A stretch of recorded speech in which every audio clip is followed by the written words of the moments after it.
The views and opinions expressed on this broadcast are those of the Colerain Game Day volunteers and do not necessarily represent those of Colerain High School or the Northwest Local School District. Thanks for tuning in and enjoy the broadcast. Welcome to Lasalle High School. This is Chris Amenitis along with Brian Wyatt and Mike Rourke here to bring you the opening game of the 2025 Colerain Cardinal football varsity season. It is a beautiful night here at Lasalle. It is warm, if nothing else. We've got the sun right in our eyes, but we have got a very exciting start to the new year. The Colerain Cardinals are here to battle their neighborhood rival, the Lasalle Lancers. It's going to be a very interesting evening. Ladies and gentlemen, we'll get to all the interesting little tidbits and notes about this. We've had an opportunity just a week ago to talk with our new head coach Jordan Stevens. There's a lot to be excited about, Brandon, but there's a lot of new faces on this team, really on both sides of the field tonight. Yeah, and it's Brandon, my father, Brian. Can't make. Did I say Brian? You did say Brian. It's Brandon Wyatt. It's all right. And my apologies. We were talking to the LaSalle guys earlier. Yeah, that we know the story of us having a whole bunch of new faces. They have a whole bunch of new faces, replacing 9 starters on both sides of the ball. So they also found out that they had to convert a wide receiver. They didn't have really a quarterback that could do what they wanted. So we might see a lot of what we've seen the past couple of years when it was McLaughlin's son at quarterback, a lot of QB power and run from the Lancers tonight. Yeah, absolutely.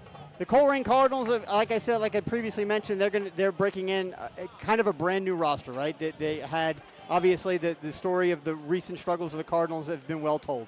Haven't won a game since late 2022. So 2 consecutive years without a win. They're looking to get one tonight. Some of the interesting things to talk about in that regard. First and foremost, for Jordan Stevens, if the Cardinals could come in here on the road at LaSalle and get a win, it would be huge as a great way to start off the year. We're about to get smoked out because of all the pyrotechnics that they have here on LaSalle. I don't know what this is all about. Planned. No, that smells terrible. I mean, that smells like That's the straight sulfur. Ooh, that is fantastic. Well, let's give that a minute to clear out. So if you can't see at home, neither can we. Yeah, so bear with us. Anyway, the win would be huge for the Cardinals. It would be, of course, their first. But we found out before the game that LaSalle coach Pat McLaughlin, he's also playing for a very big number. If the Lancers are able to win tonight, he will win game number 60 with the Lancers, which you may think, okay, well, that's not a huge number. Well, it is, because it would move Pat McLaughlin into number 1, just ahead of former coach Tom Grippa for the most all-time wins in LaSalle football history. So both of these teams have a lot riding here just in week 1 right off the bat. You'll see the Lancers are kicking off. They did win the toss, deferred to the second half, so we're going to get to see this Cardinal offense on the field first. Thanks for tuning in. Again, this is Chris Amenitis along with Brandon Wyatt and our production engineer, Mike Rourke, bringing you Colerain Cardinal football. There's the kick, caught inside the 5-yard line and brought up. Out to the 10 to 15, number 5's got it. Ball's on the ground. It's fumbled, picked up, and then tackled before into the end zone. So not a great start for the Colerain Cardinals on special teams. The Lancers will have it at what I can only assume is the 1-yard line. Yeah, Tariq Evans tried to make a move, and the LaSalle Lancer, the initial guy, held him up. He's trying to break the tackle. But when he's trying to break a tackle, his second defender comes in, rips it away, picks it up, and Evans does everything he can to stop him from getting the end zone. He's going to be officially marked down at the 2-yard line. So it'll be first and goal for the Lancers. Boy, that could not have worked out better for LaSalle. I'm sure there's a lot of nerves on both sides of the ball, but first thing you've got to do before you get that extra yard, right, is secure it. And if there's anything these GCL teams do, and they work precipitously to try and strip that football. And they've done it here. So they're going to have a brand new quarterback, as Brandon mentioned, coming out. It's a senior, number 7, Javier Carter. He's a 6 foot, 170 converted wide receiver. He did play quarterback 2 years ago as a sophomore on the JV team. Last year moved to varsity as a receiver. Now he's back to quarterback this year. And to your point, Brandon, you mentioned it. I expect we're going to see a lot of ground and pound here on the 2-yard line. Snap is back to him, hands it off. Defense is trying to hold him up, and I think they did. They held him just short of the goal line, so it'll be second down and goal. Good stand by the Colerain defense. Yeah, the Cardinals were there initially, but there was never really any grasping of the ball carrier. So as everyone just kind of stood there, the pile pushes forward. Luckily for the Cardinals, they stop it before he gets in, but he's 1 yard closer to the end zone. So it was second and goal, or first and goal from the 2. Now it is second and goal from about the 1.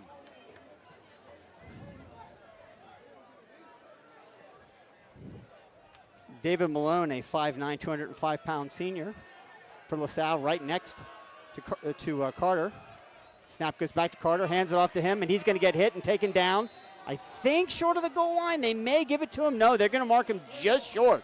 His knee was down before the ball broke the plane, so it'll be 3rd and goal at the 2-inch line? Yeah, we can't have a definitive angle from here. That's one where if you get a replay, he might have fell in. But again, the Cardinals get him at the point of attack, but he falls forward. Yep. Close to the end zone, but he's still just short. Almost impossible to think they can hold him here, and even if they do this, obviously well, it's the 4 thing down is, they've territory. had the penetration each play. Yep. They just haven't finished at that point because they haven't actually. They've hit the blocker in the backfield, not necessarily the ball carrier. Well, a little bit of shifting on the offensive line once again. Carter in the backfield takes the ball. He's going to keep it to himself and run wide and run into the end zone for the LaSalle touchdown.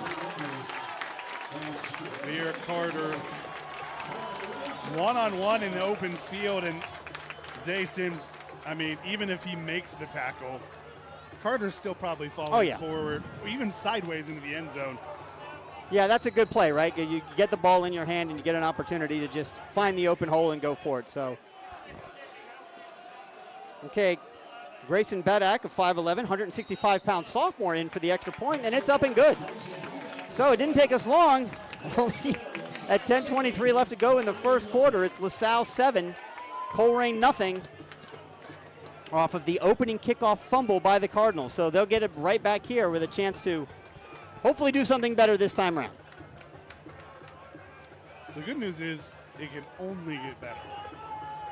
That I would like to think that, yes. Like we said, this Colerain team, the coaching staff, everything is basically brand new, right? It's when you've got, I don't know the exact number, but certainly I know that the move to open enrollment has helped the Cardinals. They've had some kids come in from some other districts, maybe follow Coach Stevens here because he is a great leader of men. And so you've got to get all these kids to play together. And they've been working on, all the way back from 7-on-7s and in camp and everything. But still, until you get out here on the field in the game that matters, you just don't know what you have. I don't know if LaSalle was called for a 5-yard penalty or they just tried to take an extra 5 yards, but I think they just tried to take an extra 5 yards there on the kickoff. Don't you always kick off from the 40? I thought. But they set it up on the 45. Set it up on the 45. So here we go. They're going to get their foot underneath it, and it's another kick. Same way as before. Yep, taken into the end zone, number 5. The ball went in, and they're going to get a touchback, so that's good. They're going to get out to the 20-yard line. No possibility of a fumble on that. And we thought we were going to get here in the last kickoff. We'll get a first look at this new Cardinal offense and a name we're going to hear a lot about the next 3 years, the sophomore captain quarterback, Roman Gar. Roman Gar, number 7, a 6'4", 185-pound sophomore. So this is his first varsity start. He was on the freshman team last year here at Colerain. Had a good season by all rights, very good season. But this is a whole different level. I'd like to say Friday Night Lights, but it's late August, so we got the sun bearing down on us. So number 8 goes in motion. That's Gavin Colgren. Snap is back, hand off to number 13. He's going to take it around left end. Going to pick up about 3 yards on that play. Yeah, that's one where we'll see film tomorrow. It's a good, positive play, but if he makes the decision and hits that hole sooner, he's not getting a big breakout run, but he's getting 6-7 yards instead of 3 or 4.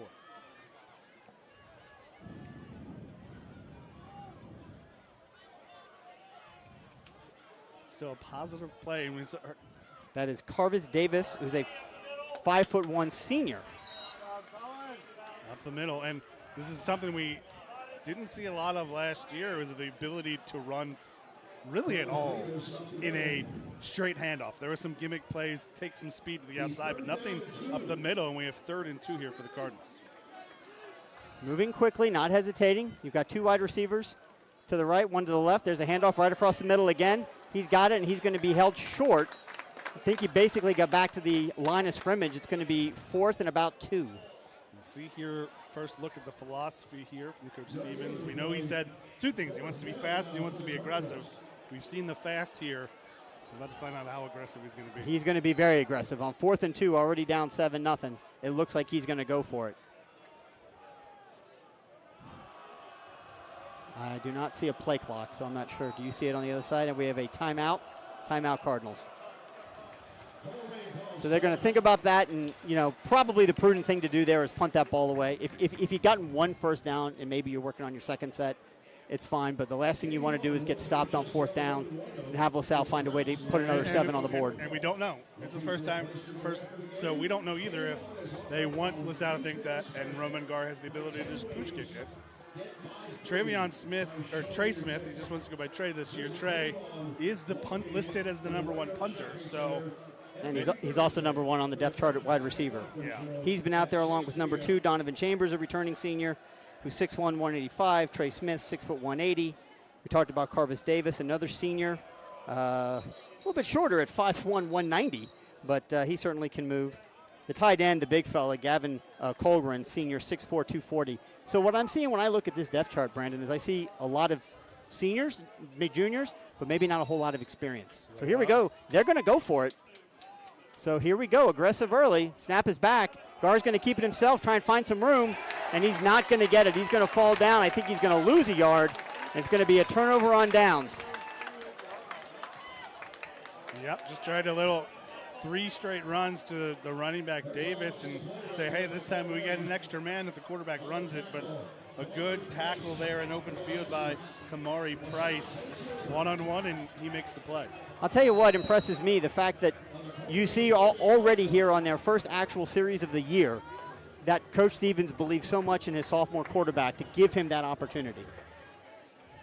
All right, so now we'll get to see the Colerain defense here having to defend a short field. Certainly not the short field they had on their first series, which was only 2 yards, but it's 1st and 10 on the 28-yard line.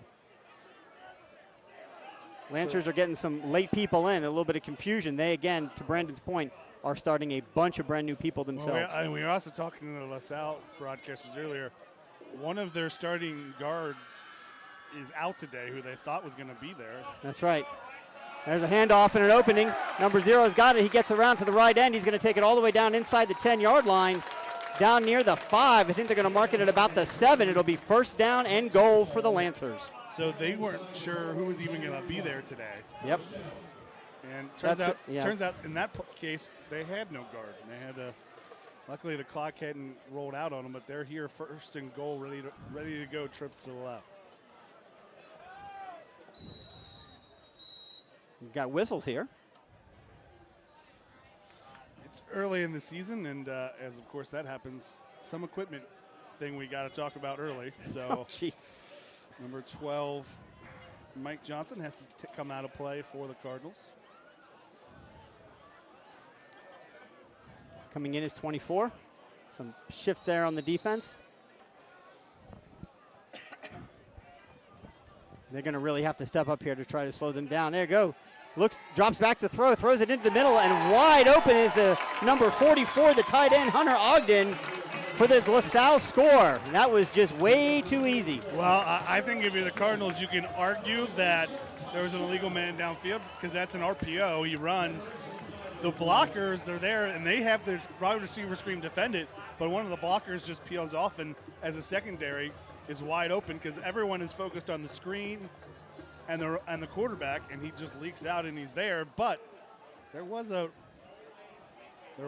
lineman on the backside of that play down upfield because it was an RPO. But well, the referees, backside of the play, you're not going to see that. And that's one of those where he's they're not going to get that call. There was a flag after the touchdown.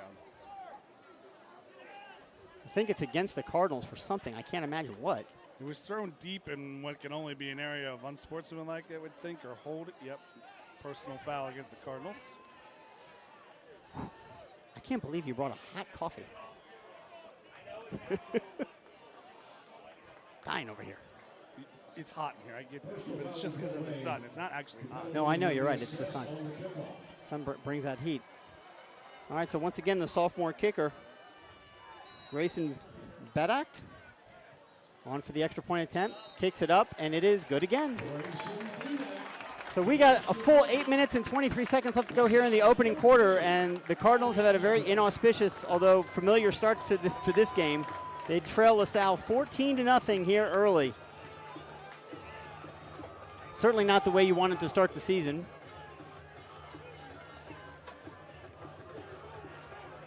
Last year, I don't know how many times, again, I know that a lot has changed, whole new coaching staff, whole new everything, but last year it was a struggle to try to score 14 points, and we've already now find ourselves down 14-0.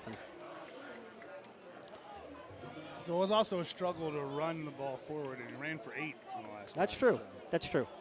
I'm just going to step back out of that sun, because it is warm. We will apologize to any of you trying to reach us at our old email, radio@wearecolerain.com. Yahoo shut down their business section,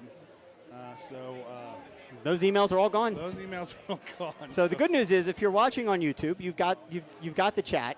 You feel free to drop some stuff in there. I don't know that anybody's monitoring it, but you can certainly talk with each other. Well, when we can, we'll look over. Yeah, and listen, again, just so it was a 15-yard penalty against the Cardinals that's assessed on the kickoff. So LaSalle will be kicking off from the Colerain 45-yard line, which, of course, invariably, I presume he's going to put that right in the end zone, although honestly, maybe a pooch or just a pop-up. Nope. He decided to put it through the back of the end zone. Yeah, I get there's a notion of just do what you're always doing, get it done, but I always feel like that's an opportunity. Absolutely. To practice something that you're not normally going to be able to do. You're up 14-0 at home, not even halfway through the first quarter. Why not, right? I totally agree with you, Brandon. Even if it's a close game, but practice your pooch pick. Practice your onside kick. I mean, because the other team's not looking for it, right? And an onside kick from that spot, what's the 35? That's kind of where is not a bad spot for you to keep them off the kickoff anyways. Tell me again why you're not coaching? Oh, that's right, because you have 2 beautiful daughters that I'm sure are missing you tonight. Although it's pizza night at the Wyatt household, so they're pretty excited. One of them misses me. Yeah, the other one's too young. There's a fake handoff and a pass right over the middle. Ball is kept. Spun around is number 2. And he's going to take it out for about a 7, maybe 8-yard gain. We'll see where they mark him. And actually a 9-yard gain out to the 29-yard line. So fake handoff and pass right over the middle for a 9-yard pickup. Donovan Chambers, not Cooper Creek, whatever your old depth chart says. Donovan Chambers, little RPO action. He finds him in the slant. Oh, I want to step up, but I can't. It's just too hot. And there's a wasp up there. Yep, we're going to stay right back here. And there's some sweat bees flying around. Not good. All right, there we go. It's a handoff to the senior. He's going to take it around the left side and pick up the first down of the 2025 season for the Colerain Cardinals. A simple handoff to Carvis Davis.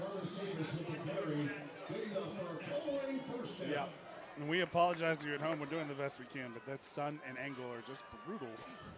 Yeah, are you talking about the camera? Yeah. We'll just have to describe it as if they can't see it. We used to do that for years, right? So this is a single back formation. Again with Davis right next to Gar. Hands off to him again, and he gets tripped up and taken down. Hopefully they give him the line of scrimmage. He may have lost a yard. It's 2nd down and 11. And that's one where they try to squeeze the back through, and he just can't find it. If he gets through that initial gap, and he almost does, he's got lots of room to run, but he just can't get his feet through that open space. I mean, at 5'1", 190, Carvis Davis, who, and I apologize, I don't remember calling him a lot last year or at all. So there's a fake handoff, and it is a pass down the middle, and it is incomplete, intended for number 2. He had Donovan Chambers. He had him double move down the sidelines. Just leads him a bit too far, but that had 6 points all over. Absolutely. He catches that ball in stride. Nobody's touching him. Just a bit too far. Sophomore quarterback. He's learning. That's one of those ones where it's a better to underthrow it a little bit than overthrow, but 3rd and 10. They'll tighten up the formation. Well, at least you can say he put it where only his guy could get it. Yeah. So here we go. 3rd down and 10 on the board. Drops back, looks to pass, some pressure. Gar steps up, looks to pass, and he throws it, and it's intercepted over the intended receiver's head and returned back past the original line of scrimmage, out of bounds at the 30. So 2nd turnover for the Cardinals tonight. And once again, the Lancers are going to set up deep in Colerain territory. Just a disastrous way to end that series. And that's a sophomore mistake. He did everything right in that play. He steps up, buys himself time, but then he thought about it a little too much. He holds back because he thinks he's past the line of scrimmage. Right. You could see that hesitation. And in doing so, he had 2 wide receivers open. But because he holds back to throw not to stay behind the line of scrimmage, the pass is off in between those 2 receivers to the defender who's trying to defend them both. Everything was there except the accuracy there at the very end. They had 2 receivers open for a first down. He just didn't execute. So there's the handoff to number 10 in the backfield. He takes it around the right side. He gets around untouched, and he's going to go all the way to the end zone. I don't know who number 10 is, but he put his foot in the ground, took off, and then ran directly to the end zone. That's Nasir Salam, who's listed as a 5'9", 177-pound junior DB. And now it has gotten very precipitous for the Cardinals. This is bad news, down 20-0. Yeah, I mean, it's hard to say one thing or the other because you can't really judge it, because if they can just hand the ball off and everyone's blocked, you can't judge a defense if somebody's in the wrong spot. Is it a wrong defensive call? No, that just everyone was blocked, and it's nothing fancy. It's just a straight stretch play to the right. Snap is down, hold is down, kick is up, and kick is good. So the LaSalle Lancers, despite I think we said starting 9 and 7, like 16 new starters on the field, offense and defense, have come out and just put it on the Cardinals here early, down 21-0 is Colerain. And again, clearly not the way that Coach Stevens wants to start. But again, when you're rebuilding a program, again, this team hasn't won a game in over 2 years. You've got to start and sometimes take your lumps, but it's not going to get any easier in the GMC. But as far as tonight goes, they've got to find a way to just have a long, positive offensive drive and get Roman Gar some confidence, because right now I'm sure he's a little shaken. He had it built up, and again, one little mistake, he holds back. He's got to know, you know what? Make the referee make that call. Right. Yep. Because he holds back, and it's also not. You can have, as long as one little piece is behind the line of scrimmage, he's good. But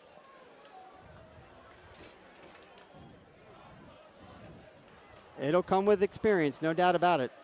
And this is one of the things we didn't expect it to be this early, but these first 2 games are always going to be the test for the team of what you had. There was not a lot of expectations to beat LaSalle or Princeton next week, two of the top teams in Southwest Ohio. There's a low line drive caught, kicked by the up man, number 9. He's going to take it up to the 25, going to cut wide. He's going to get taken down from behind. He does get out to about the 28-yard line, which is where the Colerain Cardinals will take over, 1st and 10. So their best starting field position of their drive so far. Amir White there with the return from the up man spot. And what you're trying to prepare for is that stretch kind of after those first 2 games. Yep. You got Oak Hills, you got Sycamore. Middletown in there, I think, somewhere. Those are the games where there's no more 16 teams in. There's only 12 teams in the playoffs this year. That's right. So you're going to need 3-4 wins. Your goal is to get those 3-4 wins to get yourself in the playoffs no matter what. And there's a snap back to Gar and handoff once again to 13, and they're going to generously give him back the line of scrimmage. That has been a staple play so far, where Gar is just taking the ball and turning and handing it off to the senior. Like to see something a little bit more creative than that. That young man at 190 is, I got to believe, going to wear down here by the time we get to the second half. I don't think 5'1" is right, though. Would you say 4'10"? I mean, he's. But the quarterback is 6'4". I understand. So that's no one else is under 5'9". That's all I'm saying.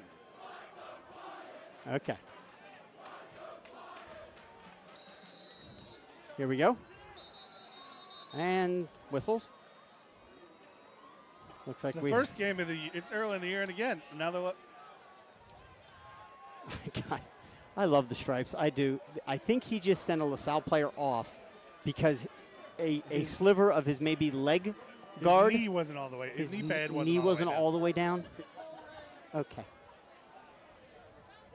Snap is back. Gar looks to pass. Staring down his receiver again. There's going to be a flag on that, as Donovan Chambers was clearly held as he'd broken past the wide receiver. So yeah, that was actually a really good defensive interference there by Jordan Perez for LaSalle. He got beat. He doesn't put a hand in. That was almost a horse collar tackle. He had his How hand deep up he's in like, his shoulder. you know what? I'm burnt, but I'm not going to get burnt for a touchdown. That's right. I'll give you 10 yards, but I'm not giving you 70.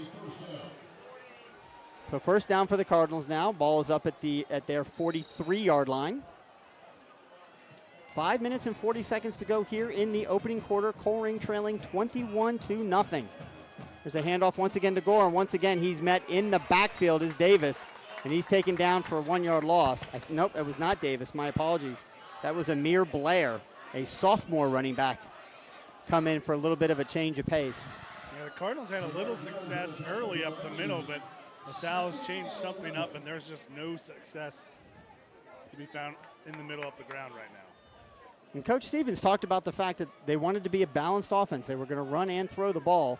And we've seen a couple of pass attempts, predominantly running the ball. Snap is back. There's the handoff to 16. There's wide opening in the middle. Good blocking. He's going to pick up 5 yards on that initial run. And that's a really good use of formation there by Coach Stevens. Spread them out, put the tight end in almost a formation where everyone's expecting something screen-like on the outside. Spreads the linebackers out in the middle, and there's a bunch of space for the running back to operate. Trips to the left. Drops back, looks at pass, does Gar, throws it across the middle, and it's caught. Taken into LaSalle territory inside the 40-yard line. I don't think the Cardinals were set. Did they throw a flag? And I see it down right there at the 50. They did go to it's an illegal man downfield. And they kind of tried to go quick, and that was a really good play by Gar. Yep. They run that RPO again, and almost the same play that LaSalle scored a touchdown on. Everyone jumps the screen. He throws a dart to the tight end who was initially a block and then rolls off. I wonder if one of them, when they went to that little triangle formation, made the other one ineligible by the way they lined up. Potentially. Is it third down? Yeah, it's third down. Okay. It was 3rd and 5. Now it's 3rd and 10. Now it's 3rd and 10. Yep. All right. So they got their work cut out for him here. Single set back. Once again, Davis is in the backfield. Long next to Gar. Snap is back. Fakes the handoff, and he's going to get hit, but he throws it, and it is incomplete. Incomplete. Intended for wide receiver. I'm trying to get his number. Is that number 5? Tariq Evans was there. He would have been just short of the line to gain, but would have been a much easier 4th down. Now the offense is still on the field, but no, here we go. Here comes the punting unit, which is absolutely the right call. So clearly a lot of learning, a lot of growing pains here for this Colerain offense to start, and the defense, quite frankly. But let's see, with a good punt, maybe we can get this defense just not on their heels from set 1. He's set really deep in that punt formation. Who is that? What number? Trey Smith. Trey Smith's got it.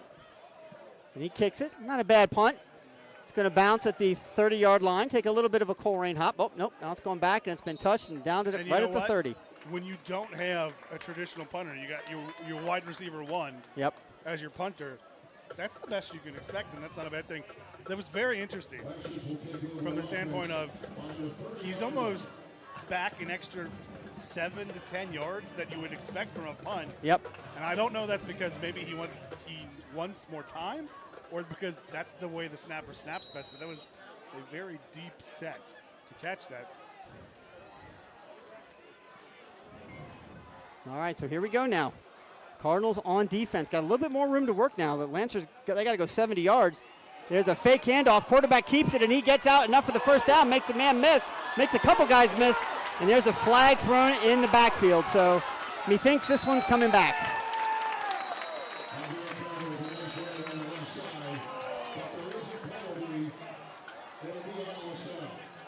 Holding on LaSalle.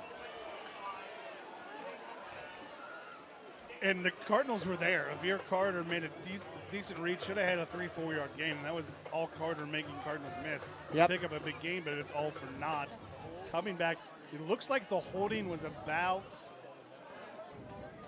where are they going to mark it? It's going to be a spot foul. Yep. The flag was thrown right short of the line to gain. So it's 1st and 10 again. At the 30. Yeah. So just wipes out the gain. But we got the chance to see there, really, truly, what that quarterback for LaSalle can do when he gets in the open field. So got to absolutely keep an eye on him. Again, number 7, AVR Carter, converted wide receiver, now quarterbacking the LaSalle Lancers. We were told he was a quarterback when they played freshman team, but yep. Snap is back. This time he does hand it off across the middle. Running back gets hit and taken down, but not before he picks up 5 on the play. Zay Sims and Tristan Von Risen there with the tackle, and Cardinals were there, but again, every single play it seems like the LaSalle Lancers are falling forward. What should have been 3 or 4 was 5 or 6. Second down and 5. Nope.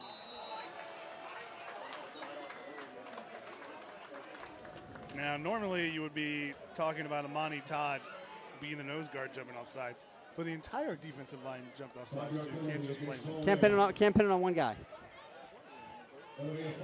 So that is a first down given to the LaSalle Lancers as a gift from the defensive offsides. Again, the line jumps, so it'll be first down and 10 at their own 40-yard line. Already up 21-0 with 3 minutes left to go here in the opening quarter. LaSalle looking to get some more.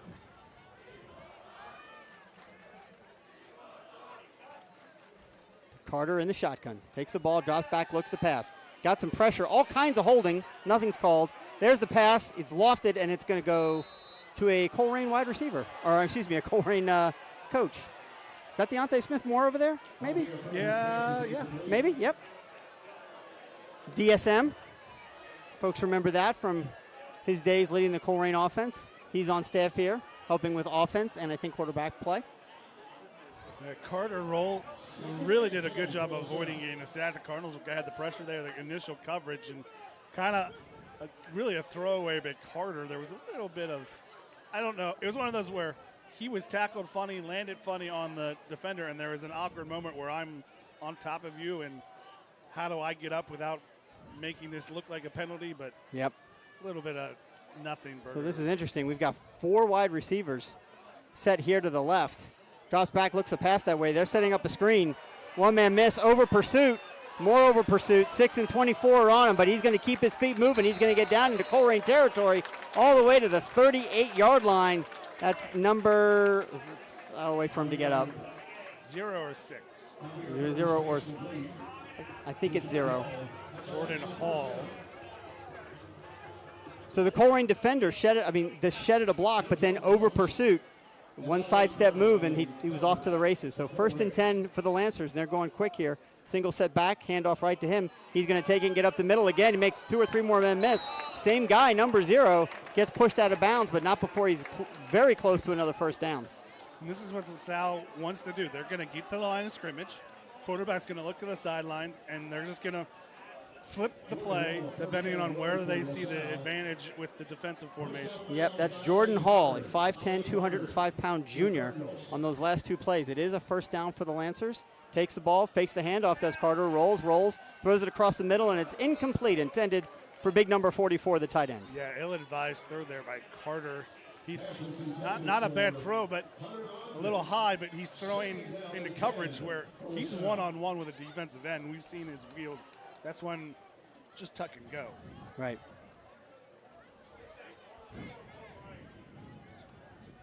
Haven't had a chance to call out some of the good play by these Colerain defenders. They haven't been on the field long enough to really do it.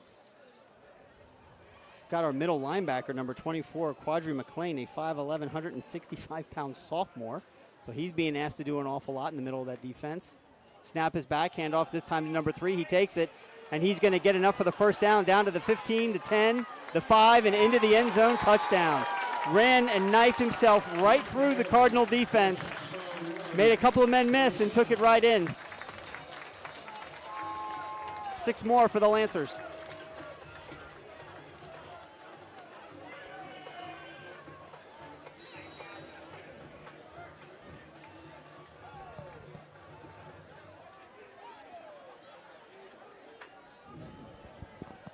It is important to note, we have whistles here on the extra point attempt. It is important to note, we talked about at the top of the broadcast, Brandon, that this is a complete and total reset for the Colerain football program. new coach, new coaching staff, a lot of new kids. They have got to build this back to respectability and a place where, you know, the kids and everyone can start to see the fruits of their efforts, because it's not for lack of effort. We know they're working hard, but it's very difficult to go on the road in week 1 to a place like Lasalle and beat a team like this, even though they're replacing an awful lot too. Kick is up and kick is good. So with 2 minutes left to go in the opening quarter, it is LaSalle 28, Colerain nothing. But, you know, again, in order to do that, you've got to get buy-in, and you've got to understand there are going to be lumps along the way, and that's exactly what they're getting here tonight in their very first game. And honestly, you just got to make a play. LaSalle's not doing anything fancy. They're just handing it left and right, really. You had 2 guys just miss tackles. Honestly, the final tackle almost seemed like he gave up on it. So the coaches can only do so much to put your kid in the position, and they haven't made any plays defensively tonight. Yeah, so there's going to be a lot on film, and there's going to be a lot to go back. You know, we say there's a whole lot that can be learned from week 1 to week 2. As you mentioned earlier, though, there is absolutely no break next week as the Cardinals open up our home stadium next week against Princeton, who, you know, arguably, not even arguably, is, you know, one of the top contenders for the GMC championship this year, along with Lakota West. Who would be your dark horse, you think, in the GMC this year? You think Hamilton could do it? No. No? Lakota West or Princeton. Lakota West or Princeton. So there's the kickoff once again, and it's going to be caught right at the, oh, nope, it's dropped, but picked up. And they're saying he's down at the 5-yard line. So probably best that he was. Yep. The only team that could be much better than they were last year, and it's only because the quarterback who had started 2 years at Princeton is now back at Mason, where he started as a freshman. Yep. And that quarterback's very good. Yes. So they could be a little bit more dynamic offensively, but that would be a first for Mason. That'd be good. Sometimes, though, it doesn't matter if you got the dudes. Lakota West and Princeton have the dudes. They got the dudes, and in the case certainly of Lakota West, they've got arguably one of the best coaches in the whole region in Tom Bolden. And much like McLaughlin here at LaSalle, they have a program, and it's been in place for years. And that helps, right, when you've got that program established. Guard lined up on the goal line. Takes the snap, hands it off to number 14. He's going to get out and get some yards. He's going to pick up about nothing. He's going to get tackled for a 1-yard loss. So a lot of running for a 1-yard loss. It'll be 2nd down and 11. 2nd down, 10 and a half. Give you the half. Give you the half. That's a 1-yard loss on the run. 2nd down and 11. I did not grab a water before we started, and I'm going to. Hot coffee sounds good now, doesn't it? It in no way does, but thank you. Snap is back to Gar. He fakes the handoff, throws it right over the middle, and the intended receiver is immediately met by a defender, and the ball is knocked loose, intended for number 10 of the Cardinals. Looking for Aaron Jacobs, the sophomore, had him, and a good close there by Caleb Turner. Caleb Trailer. Just hits him right as he gets the ball and knocks it away. So 3rd down and 11 on the scoreboard. Not where you want to be when you're in the shadow of your own goal especially post. how deep they held the punt. Guard passes it, and it's caught.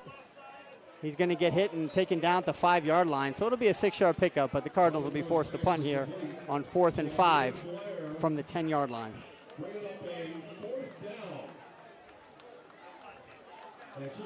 Now this is where it's interesting. Trey Smith was really like 20 yards deep. 20 yards deep from where the 10-yard line will put him in the back of the end zone. Well, we'll see where he lines up. I'm only going to say this because your dad's not here, but, you know, watch the fake. Your number 1 receiver is the punter. They're on the 10-yard line. I love it. So standing in the middle of the end zone is number 1, Trey Smith, to receive and to punt. He's got it, clean, and a punt. Got some pressure, but he kicked it to an open space.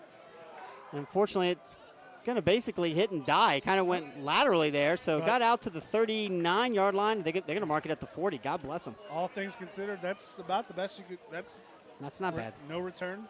30-yard punt. Yep. No return. That's yeah. Again, for a receiver who's, you know. Yeah, I mean, you all don't right. have a guy. Hey, look, to your point, the offense has not helped the defense really at all by their inability to sustain, you know, any drive.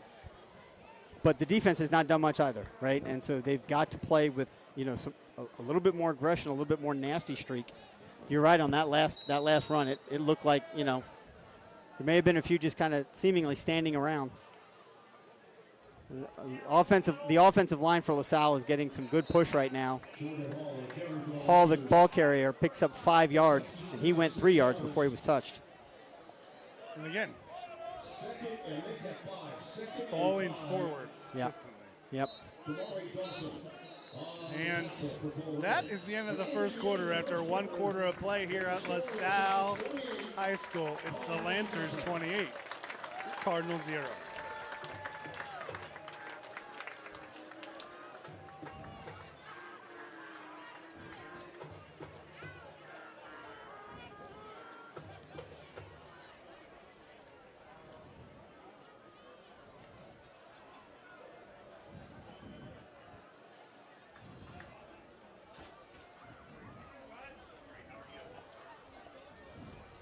Do want to state that Man, that sun is bad. the sun is bad, yes, but do want to state that, you know, I have to say that has got to be one of the best crowds that we have brought to a game in a while. Would you agree? Yeah. I mean, as we sit here and we look across the field, I mean, you're looking at 85 to 90% capacity on the Colerain side. I don't know about LaSalle. I will say, I don't know how much of that, though, looking at LaSalle behind us, I don't know how much of that is LaSalle over there because they don't want to be in the sun. Well, there's a lot of black over there, and tonight was a blackout, so. There's also a lot of empty space on the LaSalle side. Yep. So I don't think LaSalle fans are going to sit over there. I'm going to say that. I'd be surprised. I'm not saying it's all of them. I'm saying that helps. You probably had a couple over there. Potentially. So here we go, start of the second quarter. It also helps the neighborhood rivalry such that they actually have to show student ID to get in at the door. Is that right? Mm-hmm. Huh. And this time the sophomore makes the play. I'm sorry, I totally missed that. I got caught in the sun. I looked up and I looked right into the sun. Quadre McLean hits Jordan Hall as soon as he takes the handoff. They'll lose 5 yards. It'll be 3rd and 10. So a negative play generated by the defense. Well, that's helpful. Let's see what we can do here on 3rd and 10. Carter once again trying to jump him off sides, and that's exactly what he gets for the second time tonight. Defense jumps. They're going to give him 5 free yards, so that negative defensive play just wiped out.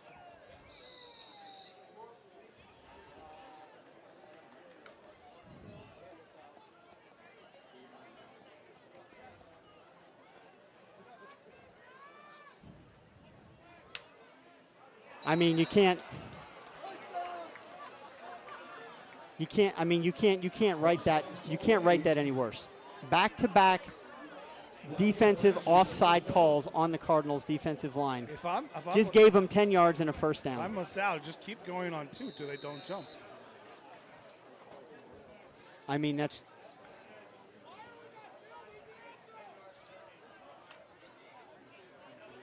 I gotta laugh at this LaSalle coach down here yelling and screaming at somebody. Like, what are you yelling at? Nobody oh, geez, they almost did it again. There's a handoff in the backfield. 10's got it, and he's hit and tackled and taken down immediately by the first tackler, but not until he picks up at least 5, maybe 6 yards on that play. So, to your point, moving forward, falling forward, going around the end and finding space. Damari Dawson makes the tackle, but it's not till after the running back has got the ball to the point of contact. He delivers the blow and falls forward. Yep. 2nd down and 5. Carter not having to do a whole lot tonight at quarterback, kind of easing into the spot. There's a low snap. He takes it, looks the pass. He's running around the backfield, and he's hit while he throws, and it falls incomplete. Oh, I know part of that is the design of the defense, but there was no one guarding either receiver on the left side of the field. All Carter has to do is blindly throw it in the air 10 yards downfield to the left. Mm-hmm.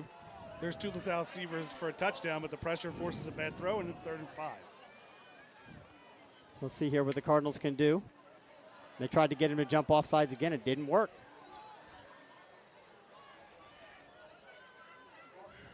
Carter getting his play from the sideline, wanting to try and continue this drive. I wouldn't be surprised if they don't get it if they go for it on 4th down, but let's see. Maybe the Cardinals can generate another negative play on defense. Carter's got it, drops back, looks to pass, pressure up the middle. It is intercepted! Picked off by an offensive lineman, taken back to the 35-yard line of the Lancers, and the Cardinals have their first turnover of the 2025 season. Javante Burnett, the defensive lineman, with the dream, tried the little screen underneath the blitz.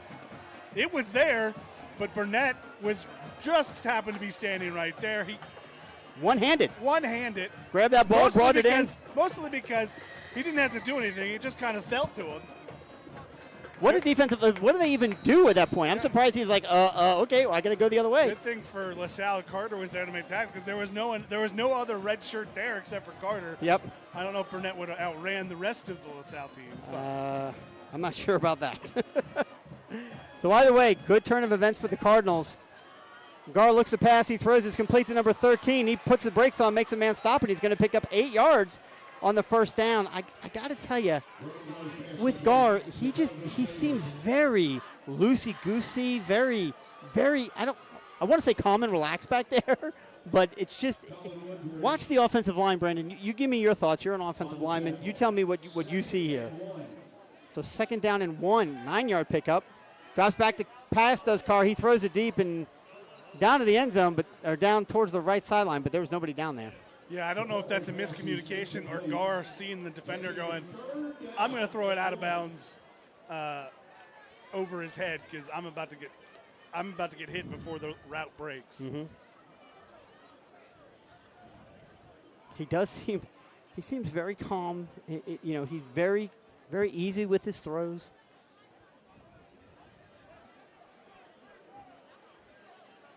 Snap is back, handoff once again to 13. He's going to be hit, but he's going to fall forward enough to pick up to the first down to the 46-yard line. Yeah, he only needed about a half yard there, and he finds a little space and, again, falls forward and he gets it there. That was, again, number 13, Carvis Davis, the senior.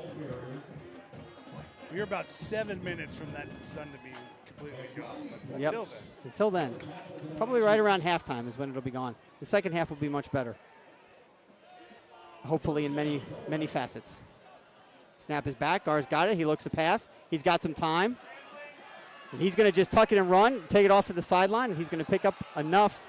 We're going to call it 5 or 6 yards. Did he just level one of our own players? He just leveled our coach? Somebody on the sideline just got decked. Yeah. He's going to pick up 5 yards on that first down scramble. So 2nd down and 5 for the Cardinals. Ran out of bounds, so it stops the clock. Really good there. He ran through his progressions. It wasn't there. Good protection. He just finds the space. And that's the key. There was good protection downfield. His receivers were covered. Didn't see what he liked. Took off and ran. 2nd down and 5 now. Snap is back once again to Carr. Looks to pass. He's going to tuck it and try and go right up the middle. And he's going to take it to the 50. So he's back to the original line of scrimmage. He got hit behind it, but he was able to get back. The referee there very emphatic that, yes, he was down before he fumbled it. I know that brings back some bad memories at this place for Cardinal fans. No doubt. Was that Deshaunte Jones? Mm-hmm. Yeah. Oh, man. Yeah, that was ridiculous. 10 seconds later, we're all like, what happened? What's going on? 3rd down and 5. It's a big 3rd down for the Cardinals. Really could use some momentum here. And now we have a flag. False start against the Cardinals. And they're going to lose 5 yards. I mean, I'll tell you, you can be one of two things.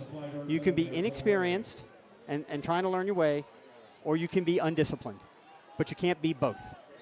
And right now, the Cardinals are both. We've had pre-snap penalties on both sides of the ball, not to mention a personal foul at the very beginning of the game. And Lasalle, I think, has had 1 holding call. So 3rd down and 11 on the scoreboard. Trying to get past midfield into the Lancer territory. He throws it. It's a lob ball, and there's nobody in the vicinity. Again, I mean, they're going to be forced to punt here on 4th and 11, but Yeah, I don't understand that throw.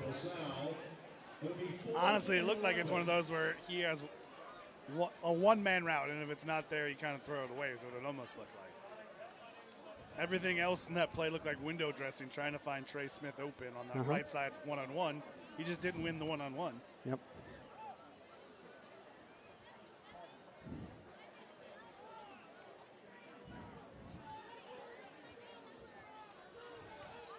So once again, back to punt for the Cardinals. Snap is back. Some good blocking. Not quite as good of a punt. It's going to be fair caught. Actually, yep, they're going to get a penalty on that. The intended back man was hit by the Cardinals, and before he was had a chance to catch the ball, so he was interfered with. It'll be. And in this case, he almost didn't hit him. He didn't. It's just that he got in the way of where you would catch it, so the ball hit him first. So it's still interference, even though he. Return man also signaled a fair catch. Yeah. So. The penalties against Colerain.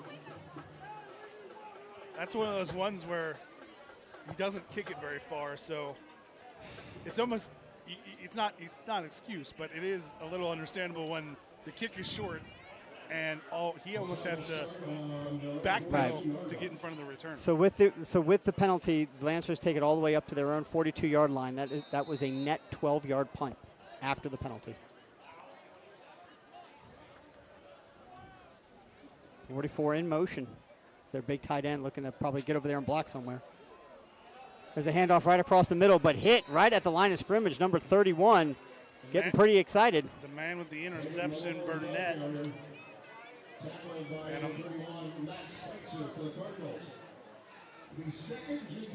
Oh, no. Wait a minute. I was looking at Lasalle or Colerain. That was Colerain's defense. Javante Burnett. I don't know who the heck. I don't know who he yelled. Yeah, it was Javante Burnett, junior linebacker. That's not who the Lasalle announcer just said. That's all. Yeah, no, he said a different name. I don't know why. So 2nd down and 9. Sal did get 1 yard on that play. Key here is to try and get some penetration and disrupt what's going on in the backfield. And the Cardinals are doing that. They're getting some penetration. And this is now 2 plays in a row where the defense has looked pretty good. They've put some pressure on Carter, forced him to throw when he didn't necessarily want to or when he wasn't ready. And now it's 3rd down and 9. Yeah, and they were all there. And I think that was more of a throw it out where it's going to be short and uncatchable, but at least he can not avoid the sack. So 3rd and long. So this would be a huge, huge 3rd down here for the Cardinals if they could get off the field and force a punt by the Lancers. Get their offense back out on the field and see what they can do to fix some things.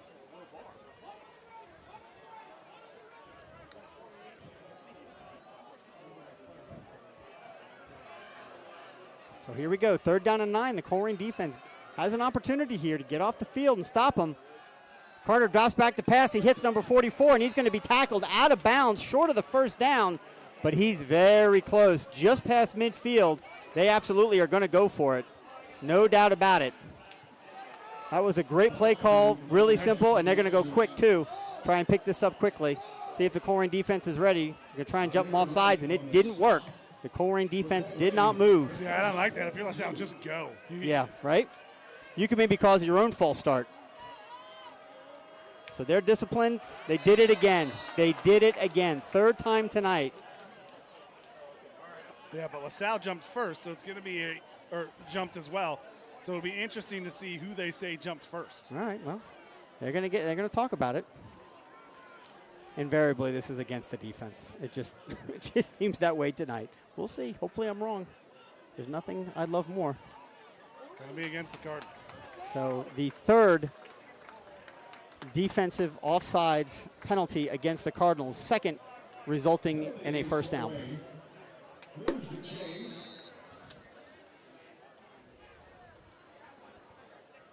down for the Lancers on the Colerain 45. Well, I'll tell you what, kudos to all the people that work in the LaSalle press box that have to be here for every home game early in the season, because this sun is brutal. Here we go, snap is back, 1st and 10. There's the handoff, he's going to take it around the side. He's going to make 1 man miss, going to make a 2nd man miss. He's going to get out to the 30, we're going to say the 3-yard line? About a 13-yard run on 1st down. Yeah, Zay Sims was there. Missed tackles. Missed the tackle. But there is a holding penalty. Going to bring it back for the Lancers. Well, second holding penalty against the Lancers. Again, not surprising. They're breaking in a bunch of new folks, too. I would argue there probably been a couple of others tonight they've missed, but is what it is. But that's a huge penalty. Takes them all the way back into their own territory, down to the 47-yard line, where it will be first down and 20. So that was right at the line of scrimmage. That's first and 18. But yeah, either way, it's first and long. Don't look at the scoreboard. Look at the lines on the field. Right. Unless the lines on the field are wrong. Oh, my God, the lines are wrong. No, I'm just kidding. Snap is back. Oh, almost bobbled it, did Carter. He's got it. He's going to roll to his left. He's got wide open green space in front of him. He's down to the 40, down to the 35, the 30, where before he gets pushed out of bounds right at the 30-yard line, which is plenty for a huge pickup, about 25 yards on that first down run. Yeah, and if you're going to go with the man-to-man and no one's spying on the quarterback, a good play there.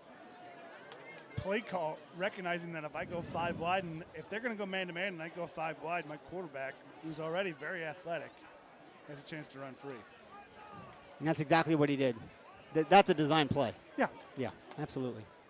Lasalle may not always have the guys, but they always know what they're doing on offense. Nope. Snap back to the quarterback. He drops it, and he just heaves it up, and it is caught in bounds for another Lasalle first down. Great play by the receiver. I believe is that number 6? Yeah. Number 6 for the LaSalle Lancers. He had a Colerain defender draped all over him, turned around, and was able to hold that ball in. Taryn Lester. So first down and 10 now at the 11-yard line. So, of course, they can pick up a first down without having to score a touchdown. 5:24 to go here in the first half. LaSalle up 28-0. Although to Colerain's credit, that was the score at the end of the first quarter. So they've held LaSalle out of the end zone the entire quarter. Let's see if they can do it here on this series. Snap is back, handoff to number 21. He takes it, runs up the middle, gets hit by 2 Cardinals, but not before he brings it inside the 5-yard line down to the 3-yard line, where it'll be second down and 1, second down and 2. Colin Woodridge is the starting middle linebacker for LaSalle, so we see this kind of big back. I wonder if we're bringing another tight end here as we get to the goal line.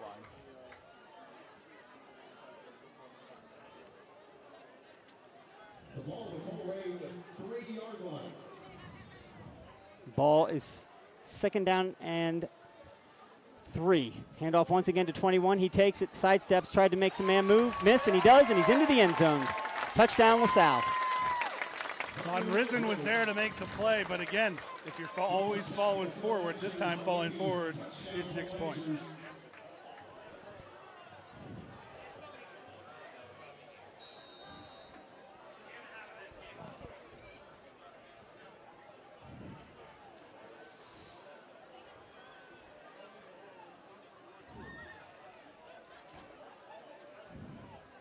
Snap is bobbled and tucked and ran in for 2.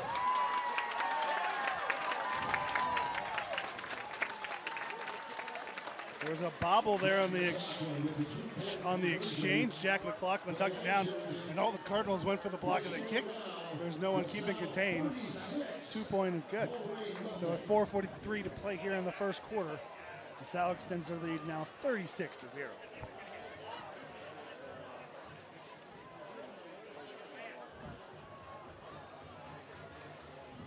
So 4:43 here to go in the opening half, excuse me.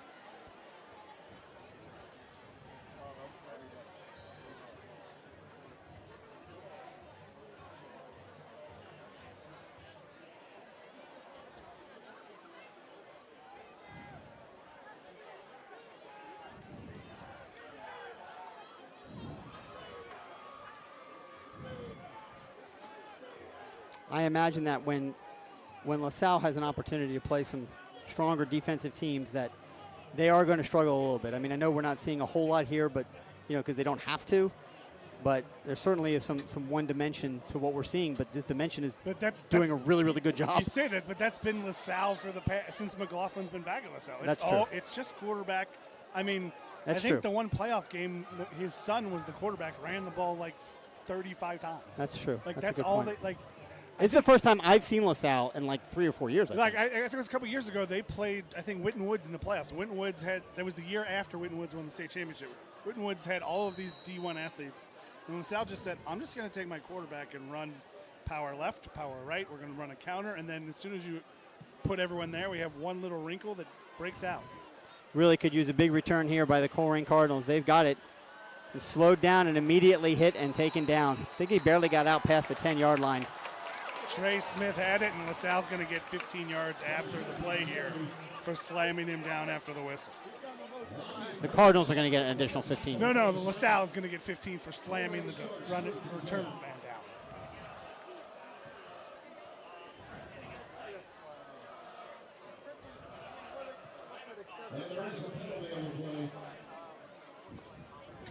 Just a few more minutes for that sun to be gone. Let's see what the penalty is here. Considering forward progress was at the 15-yard line, and he got thrown down at the 5, there's your dead ball personal foul against LaSalle. So against LaSalle, 15 for the Cardinals. Yeah, I thought you were saying it was. No, I'm sorry. 15 for the Cardinals. They get 15 more. Okay. Yes. Yeah, that's a little.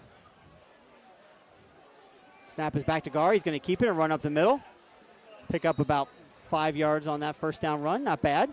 And that you talked about what LaSalle does. That's what LaSalle does. They send a guy in motion, use the formation, and open up the middle for a quarterback run. It's a little bit. We talked about Coach Stevens was on McLaughlin's staff at Princeton. Yep. Coached with him there. That was a Pat McLaughlin type play there, where you use motion and run the quarterback away from it. Colerain's got some size on the offensive line. There's a pass across the middle, and it intended for number 14 on the play, but he had him on the post and just missed him. Intended for Deshaun Flagg Jr. Important to again remind ourselves this is Gar's first varsity start. He's a sophomore, probably 15 years old. And you can tell he knew it's a play action. He's got to get rid of it quick. He's got 1-on-1, and he just kind of didn't set his feet all the way to put it on target. Yeah, you can absolutely see a little bit of those jitters here to start. Gar takes it. He rolls to his left. He's got a man right behind him. I wonder if he feels him. He doesn't. He is sacked. The ball is fumbled, and the Lancers pick it up. They're going to say he was down, and I would agree with that. He was down before the ball came out. I don't know if he was down, but. So Jordan Hall for the Lancers made the sack, and the referees mercifully say that Gar was down before the ball came out. And now it'll be another punt coming from the Colerain special teams. Jordan Hall, a 205-pound junior. Yeah, he's got to be one of their dynamic players. Yeah, he's pretty good. Ways for the Lancers. He's been all over the field, running the ball and now making tackles. Yep.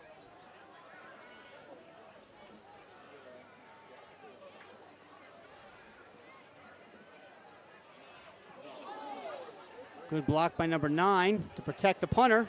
A good punt.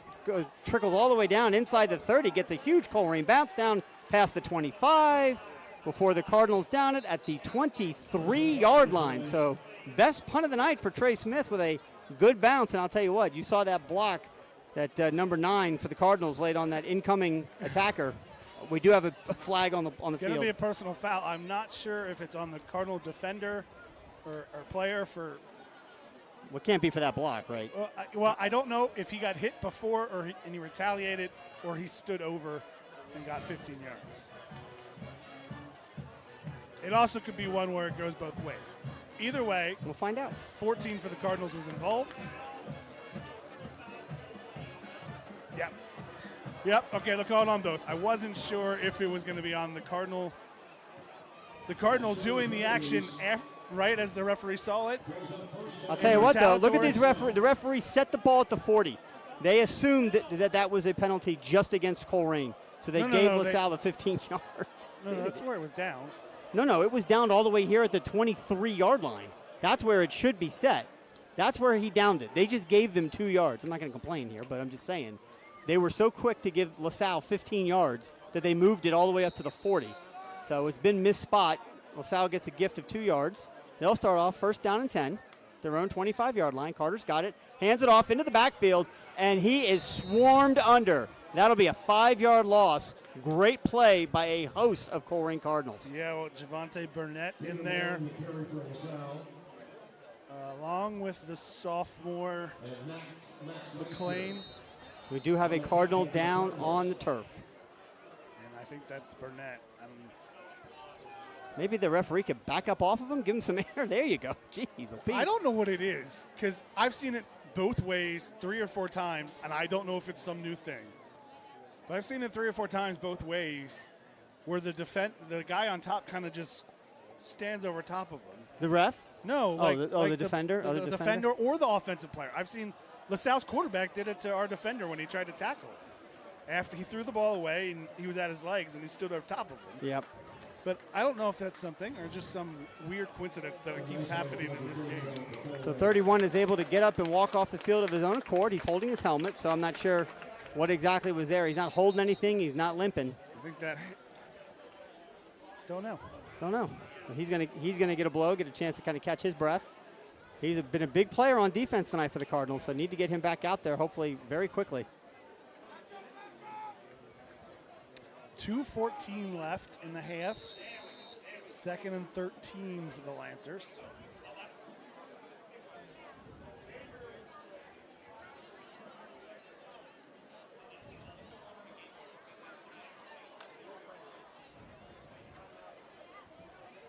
Lancers are just kind of letting the clock roll, wait for the back judge to put his hands up with the play clock. Yep, they want this to be the last series. Unless, of course, they take it a chance to score again, so there's a block. Enough for the first down. Number 6 went for the strip for the Cardinals, but number 3 held on out to the 40-yard line. A 15-yard run for number 13. There goes a drone right in front of us. How about that? Let's see. Who's number 13? Garrett Fraley, a sophomore, if the roster is to be believed.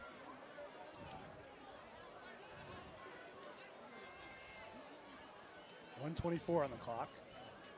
1st and 10 for the Literally Lancers. no one guarding on the outside. Yep. Hand off to 3. He takes it across the middle, and he gets tackled from the side. Number 3 gets it all the way out, though, to the 46-yard line. So it'll be 2nd down and short. And if he just steps back and throws, he's got 1 on 2 on the left side, almost every other play. If they blitz, I know it's supposed to cause disruption, but you can't guard one guy with 2 people. Or 2 people with 1 person. Has that problem been solved now? No. Well, by formation, he didn't come across. Maybe, I don't know. Nope. It's only in certain formations and when they blitz that safety. But when they blitz that safety, every time it's wide open to the left side. He's just got to recognize it. Yeah. It's a handoff to 0 on a sweep. He's going to have enough for the first down, but he gets tackled by the first Cardinal that hits him, number 9. I think that's 9. LaSalle clearly doesn't actually care about scoring because there's 32 seconds on the clock. They haven't called timeout. They're not rushing to clock it. No. Now let me ask you a question. Did the running clock come into effect here in the first half, or do we have to wait for the second half? Second half. The points allow for it at this point, but yeah, it's not enacted until the second half. Yep, LaSalle will not run another play. After 1 half of play here at LaSalle, it's the Lancers 36. The Cardinals 0. We'll take a short break and come back with some halftime scores and stats.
And welcome back here to the second half.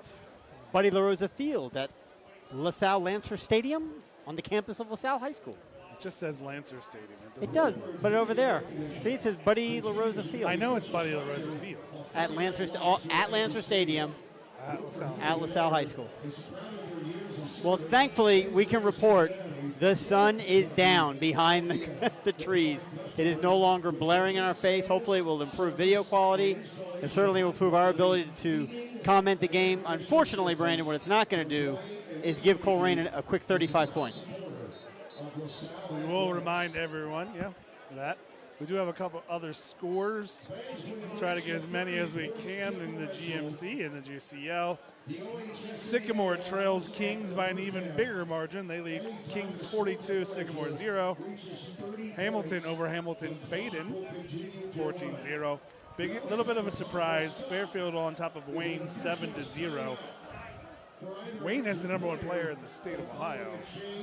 In the junior, no, he might be this class or junior class. Already committed to Ohio State. Mason trailed Springboro 7-0. Oak Hills trailed Edgewood 20-7. Middletown trailed Troy 17-14. Centerville led East 13-12.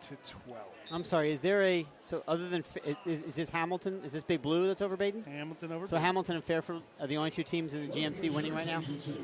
Yeah, and Princeton is tied with Mola, but they don't play till tomorrow. So they're tied at 0. Tied at 0.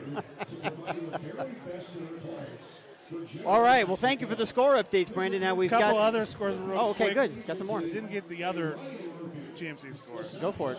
Dakota West and X tied at 7.5. Elder leads some prep school from Maryland 34-0. Anderson leads the #1 team, I think, in Northern Kentucky. Cooper, or one of them. Cooper is it? Yes, they're going to be a very good team this year. They lead Well? Cooper 8-3.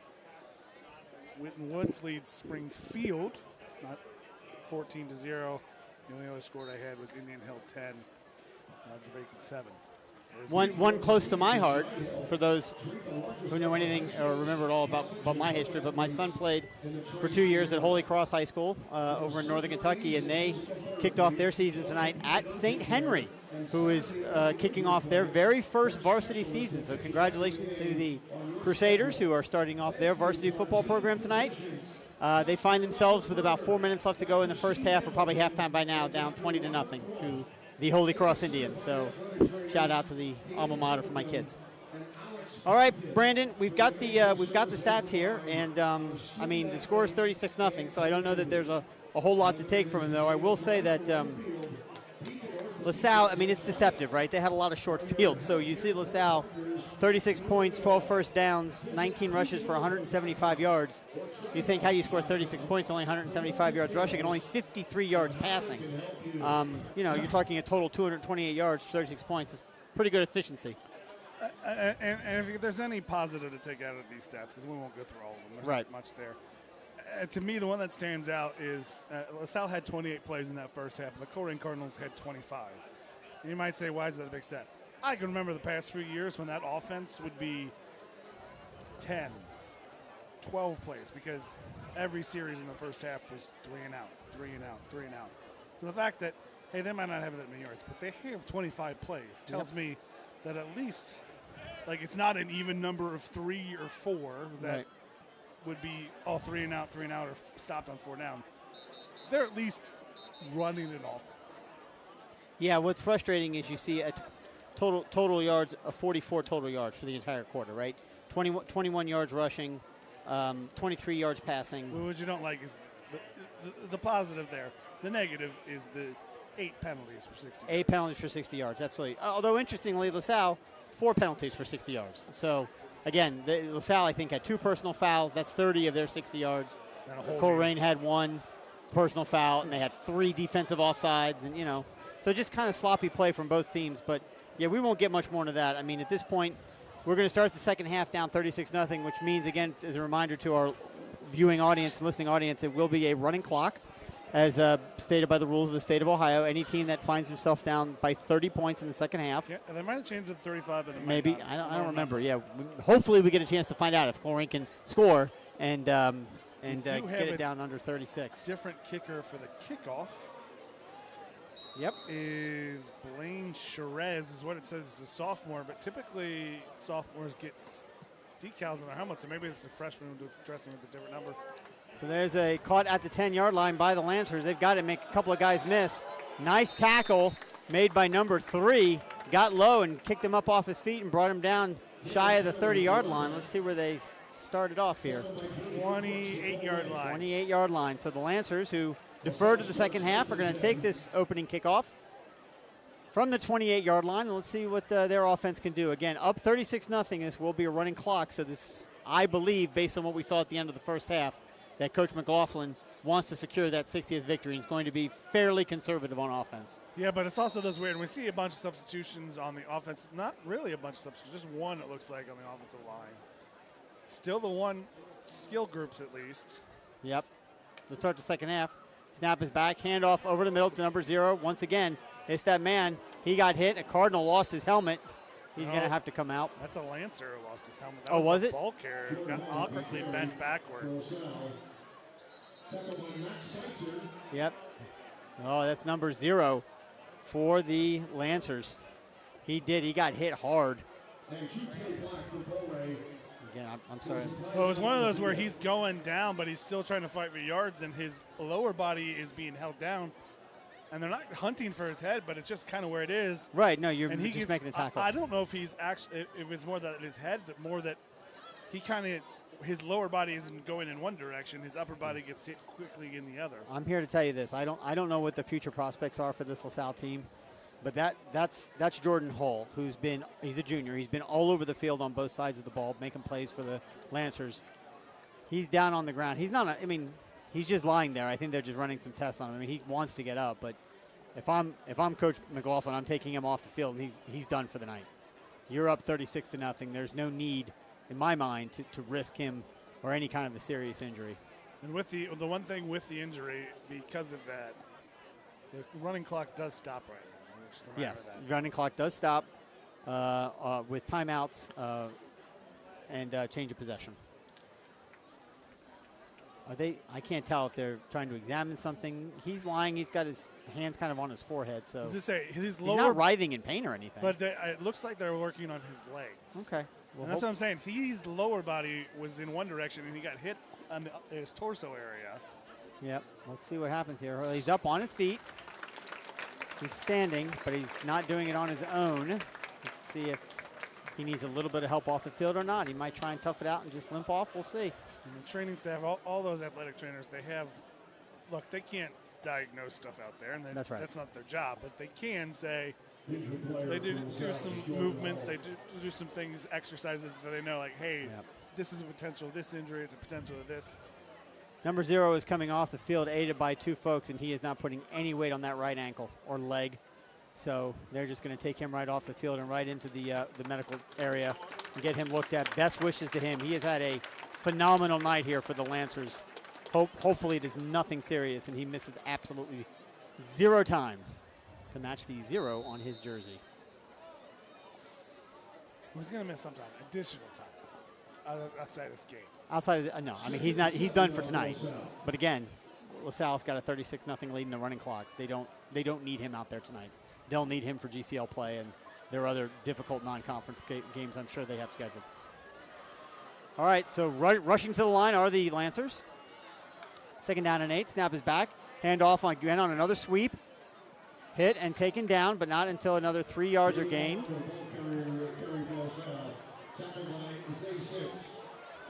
So it'll be 3rd down. I got a feeling LaSalle's going to try and go quick here. Ball up to the 34-yard line. 3rd and 5. Despite what the scoreboard says, which is incorrect. It's 3rd down and 5 at the 34-yard line. They are definitely not going quick.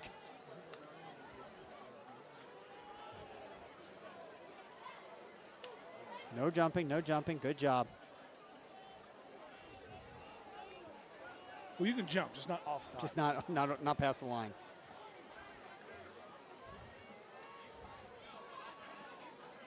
There's a quarterback keeper by 7. He's got it. He makes several guys miss, and he's out into the open. Deep into Colerain territory, and he's down the sideline and run out of bounds all the way down to the 30-yard line. A huge third down run for the LaSalle Lancers quarterback, Avier Carter.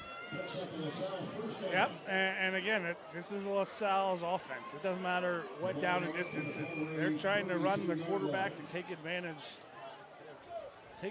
of the numbers game that running your quarterback does. And Cardinals had a hat on everyone except the quarterback, and he just outruns the second level to the first down marker. How does that math work? Because it is 11 v 11. So right, but you're always, it gives you that one extra person that you're not used to defending. Right. So first down and 10 for the Lancers on the Colerain 32-yard line.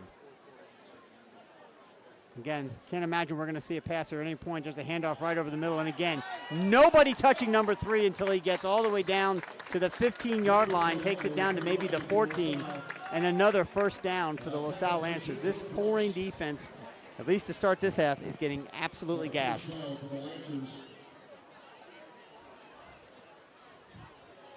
It's just not hard to run when there's those kinds of holes and nobody in front of you. Cardinals not much of a pushback there on the second level. It's just wide open. There's no one. It's not like they're being necessarily pushed back that far. There's just the defensive tackles occupy space, but there's no one filling those other spaces. Yep.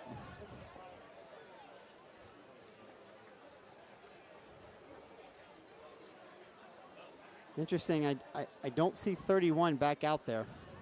Typically, he's been making some big plays. His helmet came off. He had to sit out of play. Oh, was that just this? Was that this play? No, not this one, but the previous one. Oh, the previous one. There's a flag on the play, so we'll see what that is. Kind of stood up the runner. No real yardage to be gained there. We'll see what the flag is.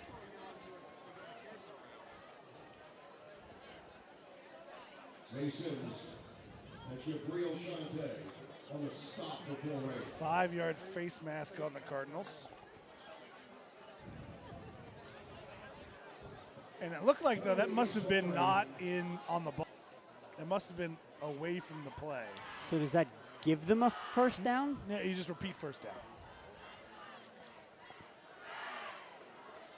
So 1st and 5 from the 9.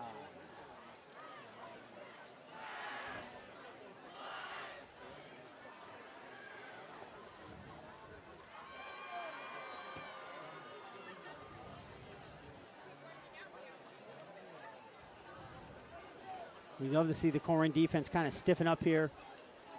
Maybe get a turnover, make a play, force a fumble. On the left slot receiver. Nope, he's wide open. And they hand it across the middle. 3's got it.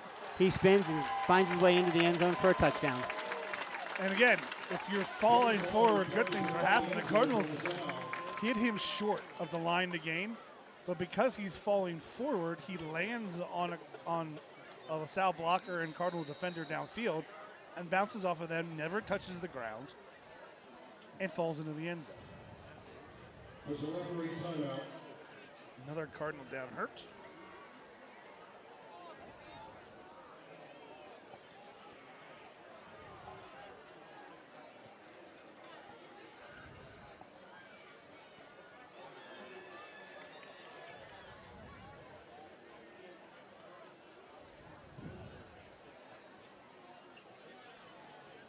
Well, this is definitely going to be an uphill climb for this team the rest of the season. This is, I'll be honest, I'm a little disappointed. I had a little bit more hope, not that they were going to win this game. I didn't believe that because, LaSalle, even though they are replacing a lot of players, they've, like I said, they've got a program, they've got a great coach, they've got enough skill players that know what they're doing in the system, and Colerain, again, they're building from scratch. I do believe, and I think we agree, Brandon, that, Coach Stevens is a good coach. He's a good man. He's the right man for the job at the time now, and he's had success at Mount Healthy, took them to the playoffs multiple years, so they have an opportunity with the right guy, but, it takes a while to build it. I mean, people forget, or if they're not old enough to remember, but I was in the building when Kerry Combs showed up for the very first time back in 1990, 1991, I don't exactly remember, but, his first year, I think we won like 3 or 4 games, right? I mean, it had to completely change the culture and change the mindset. And it took several years before things really turned around. So, I mean, it's not going to happen overnight. And this is only, one game of Coach Stevens' very, very early career here at Colerain. So they're going to take a lot away from this game. A lot of these young men are going to, really have to examine their play and figure out what they can do to be better to help this team turn it around and have a productive season. And he said in our preseason interview, the goal was to be playing their best football at the end of the year. And I certainly hope that's the case.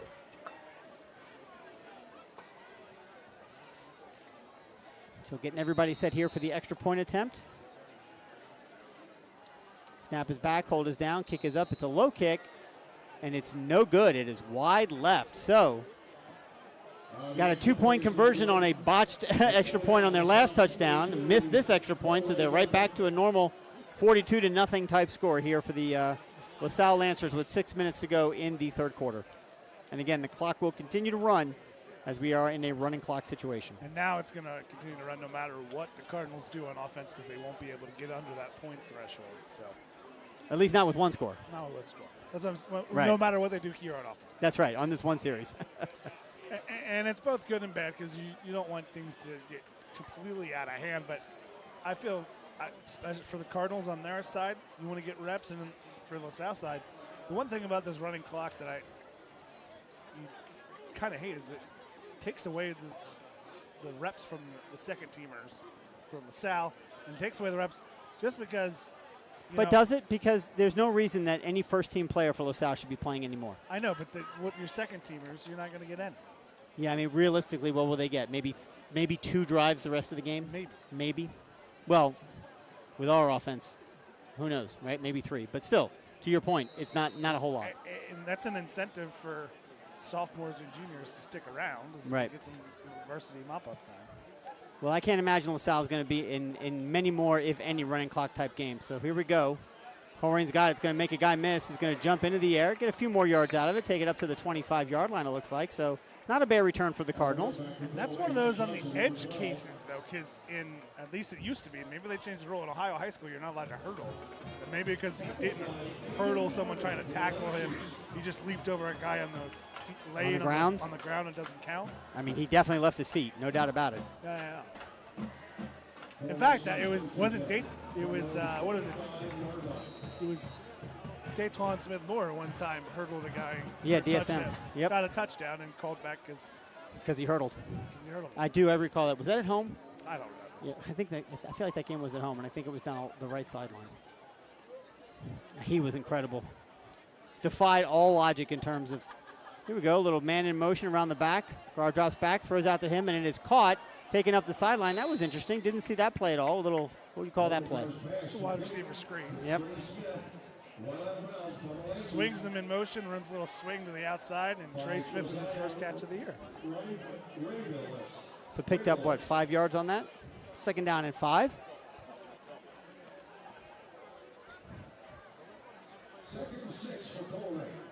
They only gave him 4 yards on it, so 2nd and 6. Man once again comes in motion. Lines up in the backfield. Snap is back. Pass once again to Smith. Got it. Tries to make a man miss. Gets it out to the 40-yard line. Enough for a Colerain Cardinal first down. Yep, and that's a well-designed little play. You run him in motion, get him in the backfield, and you run everyone across the field. Release the running back out of the backfield. And just kind of take advantage of this unoccupied space. Yep. Ball spotted on the 39-yard line. So first down for the Cardinals. We got lined up in the backfield there, number 16. Right next to Gar. That's Amir Blair, the sophomore. Now we've got whistles. Trey Smith went in motion and then immediately went down. Yeah, he was hobbling over there. I didn't know if he was going to try and stay on the field. He's cramping. That's what that is. That's a cramp. Well, he tried to stay. They sent a substitution, and he waved him off and said, "I'm fine." He's not fine. As soon as he went in motion, it was just like, no. Nope, I'm not fine. Fell to the floor. Yeah. As my dear wife Emily would say, hydrate or dihydrate. Now go ahead. Give me an education about hydration. Well, the cramp is caused by overheating, Right. not by lack of water. The water just helps. But how are they overheating now, right? I mean, It's not like overheating like your body. It's that particular muscle is overheating. yeah, they're stretching it out. He'll have to come out for a play or two, and hopefully By he can come back. overheating, it just means also overwork Overuse. as well. Yeah. I feel that every time I do a leg curl. I mean, I almost instantly feel like that hammy going to snap on me. And that's why sometimes actually the best thing for the cramp isn't necessarily to treat the exact spot. It's just to sometimes the cold towel on the back of the neck to cool the body down. Did you get cramps a lot when you played? No, I'm not even going to speculate as to why. because we never had cramps.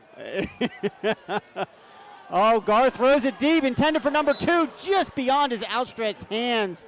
He got hit too while he threw. It's a nice attempt by number 7. It was placed right where it needed to be, just beyond the hands of number 2. Chambers couldn't come in. That's about the 3rd time tonight where he's been there. Yep. Beat his man. That was the closest one, and he was maybe under the most duress on that play. So that was promising. Just need to start, again, it comes with time. Sophomore starter, first varsity game, on the road, hostile environment,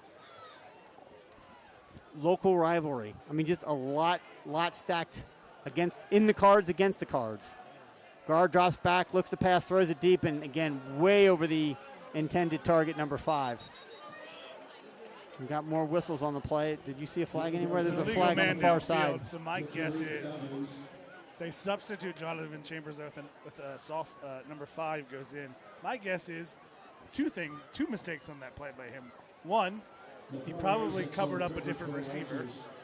And 2, he ran the wrong route. I could buy definitely ran in the wrong route. So it's a 5-yard penalty. Might be just declined, I think, by Lasalle.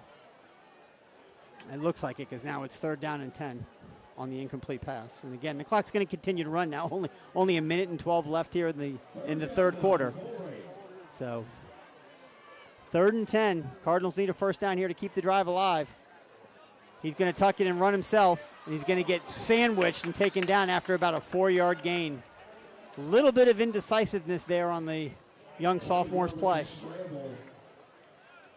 He came out from that initial line thinking maybe I can try and find someone downfield, but then decided to tuck it and run, and by that point he had 4 Lancers on him that sandwiched him and brought him down.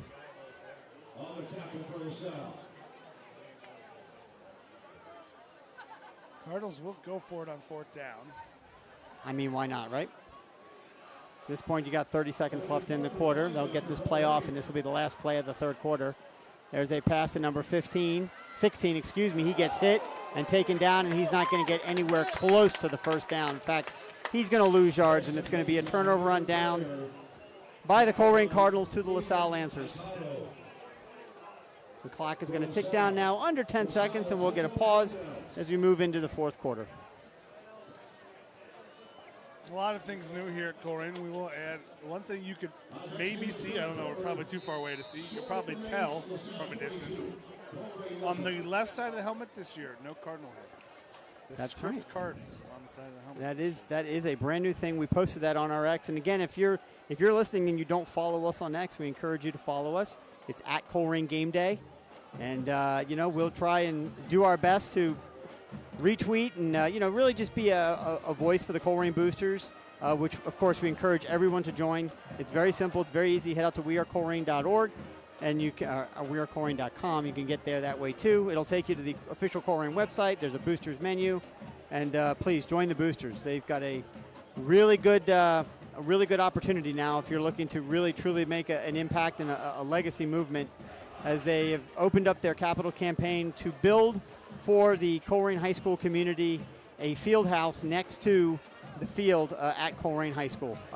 Colerain is one of the only schools in the GMC, may be the only school in the GMC, that does not have a field house facility, where we have plans to build one for our student athletes to use, with an indoor practice field as well as a proper place to put all of the weight equipment that we need to so desperately move to. So check that out at wearecolerain.com under the Boosters section. But we retweet anything from our AD, Matt Stoynoff, as well as anything from the Boosters and the other coaches all the great coaches at Colerain High School, men's and women's sports. So follow us there. So here we go, start of the fourth quarter. Clock has already started and begun to run. 12 minutes, which will run in 12 minutes.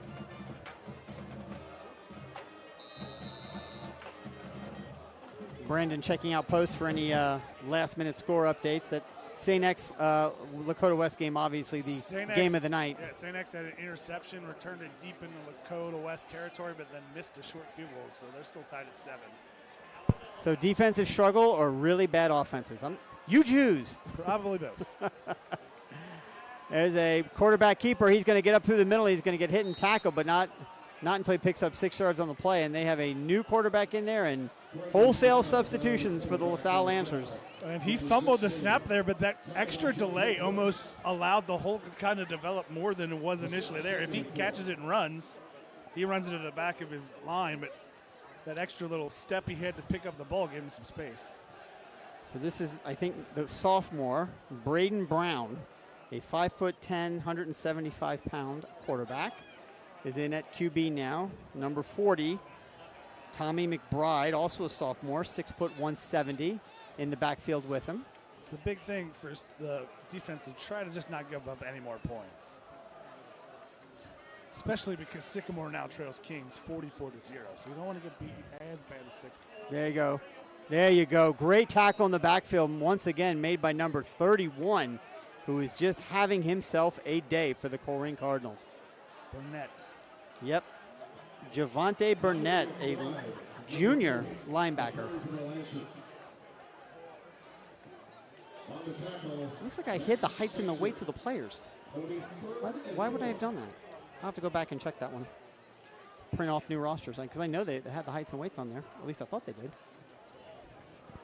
Not a huge fellow, but he's very aggressive, and he finds himself around the ball. 3rd down and about 5 to go. Let's see if the defense can step up here and keep the sophomore quarterback and his sophomore running back buddy from converting the 1st down. Well, it's more of an empty set here. Yep, he's going to tuck it and keep it himself. He's going to get hit and taken down and not get the 1st down. There we go. Whistle's blown. Play is over. And in that play, we see what we didn't see so far in the game. He didn't fall forward, and he doesn't fall forward. He doesn't get the 1st down. So it's 4th down and 2, and the offense is still on the field. And they are going to do everything they can to pick up this 1st down and just continue to run the clock. And I mean, they'd love to be able to run all 9 minutes off the clock, which they very well could without scoring.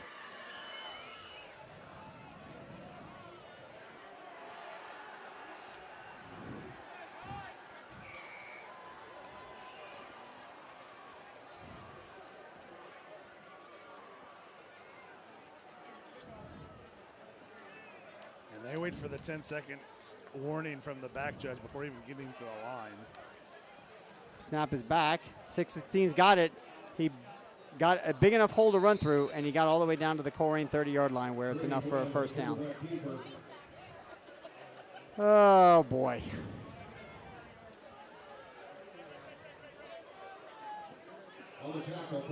First down for the Lancers. 44 Jeremiah Jackson should have come off for the Cardinals because his helmet came off, but he stays on the field.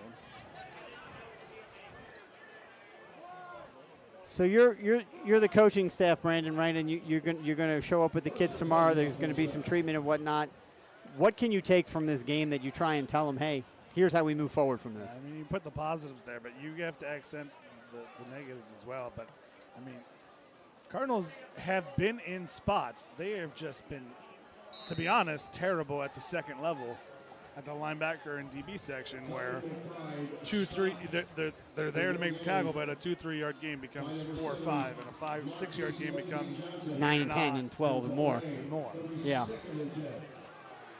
Yeah, I think that's a fair assessment, and I imagine that the coaching staff and I hope the players, again, can look in the mirror and see that and say, yeah, we have to be better, because it is not going to get, like as we said, it's certainly not going to get easier next week, but it's going to get even more difficult as the year goes on, because you're going to be playing much bigger schools than LaSalle in the GMC, and almost all of them bigger than Colerain. You've only got, what, 1 or 2 schools that are smaller than Colerain in the GMC? Sycamore and Princeton. That's Yep. about it. Nice tackle, nice open field tackle made by number 15 of the Cardinals. After a very short gain, give it a yard. It'll be 3rd down and 9. Quarterback keeper on that. LaSalle just trying to stay healthy at this point.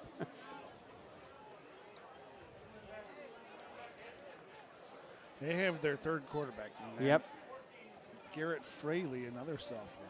Well, this is 14. That's No, it's 13. yeah, 14 running out at wide receiver. That's Brooks McLaughlin. I wonder who he's related to.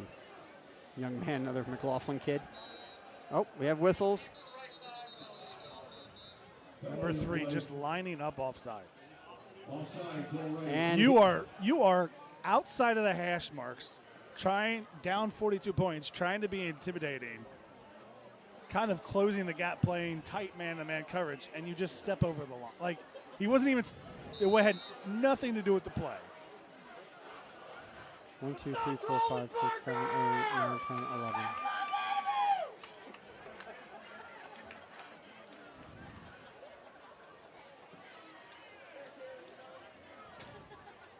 So you're right, yeah, 13, Garrett Fraley, a sophomore, 6'2", 190-pound sophomore. In for LaSalle. He takes it, he's going to quarterback keeper, plants his foot, takes it up the middle. It's down to the 20, and it's enough for a 1st down. 5:30 left to go in the game. Does not look like the Cardinals are going to get a chance to get this ball back and potentially put some points on the board. Then again, to be fair, they really haven't been close all night.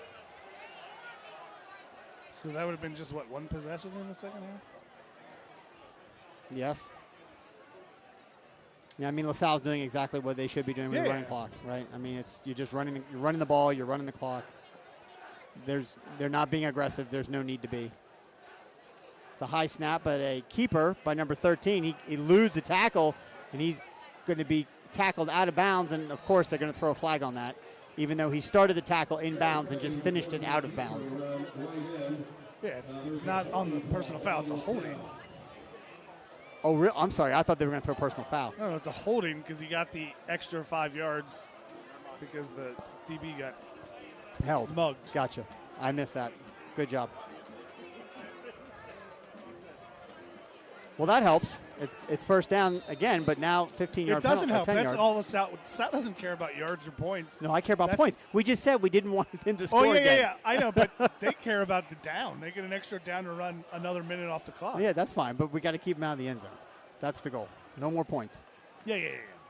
That's what I'm saying. Yeah. From the South standpoint, they just care about the extra play. That's right. They want right. Give me another down. Give me a chance to run more time off the clock. Springboro leads Mason 21-7. Quarterback's got it. Spins, makes one guy miss, but cannot make the second wave miss, and he's going to pick up maybe a yard. Looks like he just got back to the line of scrimmage as he took that on a deep snap. So for those of you still listening, we will be opening up the home slate next week. We'll be at home against Princeton. If you're in the listening area, highly encourage you to come out and watch. Colerain versus Princeton, always a storied rivalry. Hopeful and prayerful that the Cardinals can see a lot of film and find some things out and play a lot better next week, because as we said, Princeton is absolutely a favorite, considered one of the favorites to win the GMC. They're going to be a very, very good team.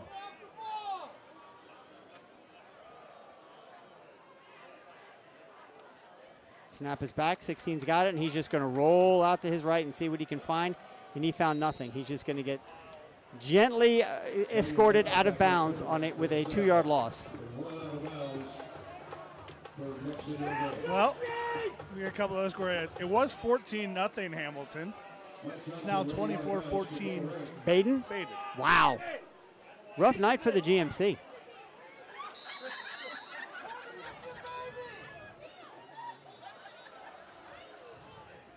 We have a Colerain player down on the far sideline. 2:44 on the game clock.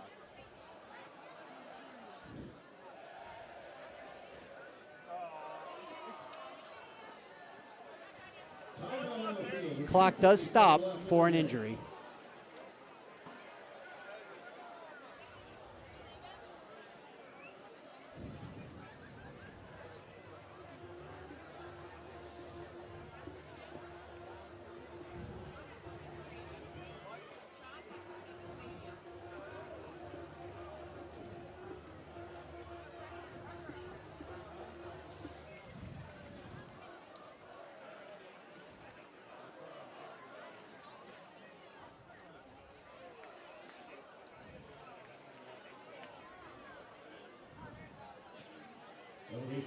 and 21. 3rd down and 21 for the Lancers. Anderson now leads Cooper 32-3. 32-3. Anderson, I mean, they're expected to compete for a state title, are they not? Yep. They're very good. I mean, they were in the state title game last year. No reason to think that, they return quite a bit. They got like 4 D1 kids on their defense.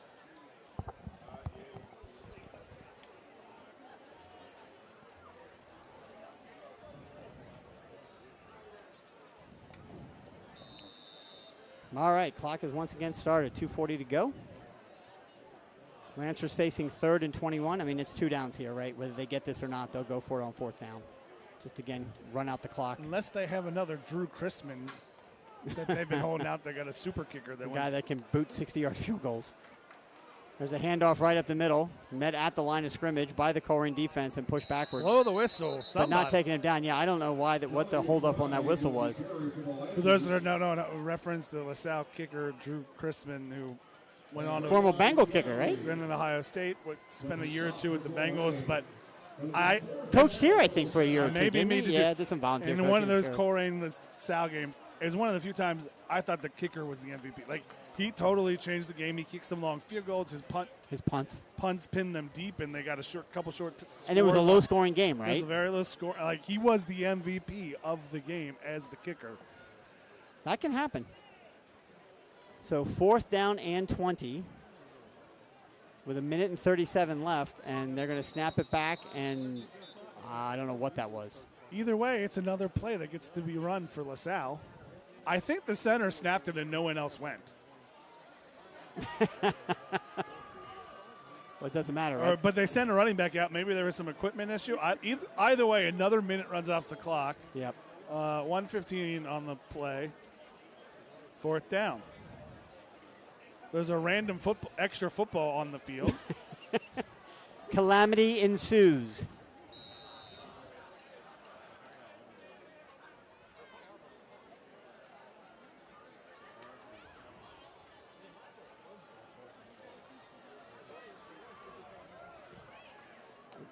There we go. Oh, there's all kinds. There's all kinds. I was gonna say there's all kinds of people moving. He jumped off sides. Blow the whistle. Jeez, oh Pete. Oh man. Well, they're gonna turn it over on downs. Is Colerain gonna have? I don't think Colerain's gonna have to snap the ball. No. No. They were holding to have the last play of the game. The entire LaSalle team's coming out on the 50. Colerain will move to the 50, and that'll be that. So rough start for the new regime here at Colerain. As they fall here on the road to LaSalle, 42-0. But let's take a minute and congratulate LaSalle head coach Pat McLaughlin on his 60th career win here at LaSalle, passing all-time great Tom Grippa. Congrats to him. For Coach Jordan Stevens and the Colerain Cardinals, they are going to have a lot, Brandon, to look at, a lot to think about as they've got to turn it around and welcome a heavily favored Princeton Viking team next Friday at home. All right. Thanks for listening. We'll see you next week as the Cardinals host the Vikings.